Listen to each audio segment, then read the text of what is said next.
Hello, everyone. This is a screencast about UDL in the Spanish classroom. This is an exploratory Spanish class that meets every other day on an A and B day basis, and this lesson was at the end of eighth grade. Before we can dive into the UDL lesson, the first thing we need to address is the standard. It's recounting events. Students will tell or retell a simple story in a language other than their own. Putting that in student-friendly language, the ICANNs, the bottom one you can see is really similar to the standard. I can tell or retell a familiar story using practiced or memorized words, phrases, and simple sentences. But how do we get there in 3 weeks? We use the top bullet. I can comprehend the main idea of a story. So, story is presented. That story has memorized or familiar words and is supported by gestures, visuals, and illustrations to communicate meaning. And when I mean gestures, I typically mean TPR gestures. So, for example, le dice, he or she says, as a class, we do this, air quotes, he or she says. So, we have a variety of words that we've already been working on all year, and those roll into this unit. The final summative assessment, write as much as you can, as fast as you can for 8 minutes. They can tell an original story or they can retell the class story. For the final assessment on the Canvas page, you will see there are 2 student examples. The least amount of words a student wrote would have been somewhere between 25 and 35 words, and the most would be 150 to 160 words, and the average is somewhere in the middle between 60 or 70. So I think that's pretty good for an exploratory class in 8 minutes. Engagement. For the most part, eighth grade Spanish students are engaged. They show up to class engaged because it's new and it's novel.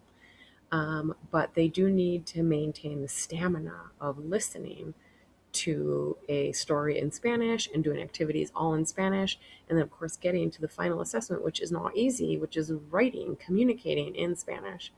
So, in order to do that, we just create a fun story, Pete the Cat. And the Pete the Cat story is not really age appropriate. It's for kindergartners, but we're using the translated version in Spanish. It's cute.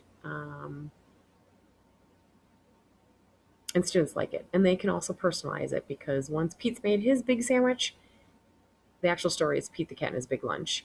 But in Spanish, we say Pete the Cat and his big sandwich.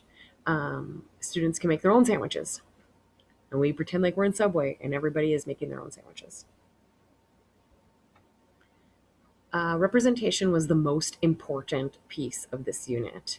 Very careful attention taken in choosing the story of Pete the Cat. It was not just, oh, hey, let's do this story.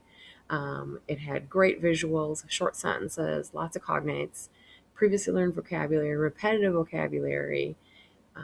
It was fun, it was engaging, um, and it included the vocabulary that I wanted to cover, which was foods.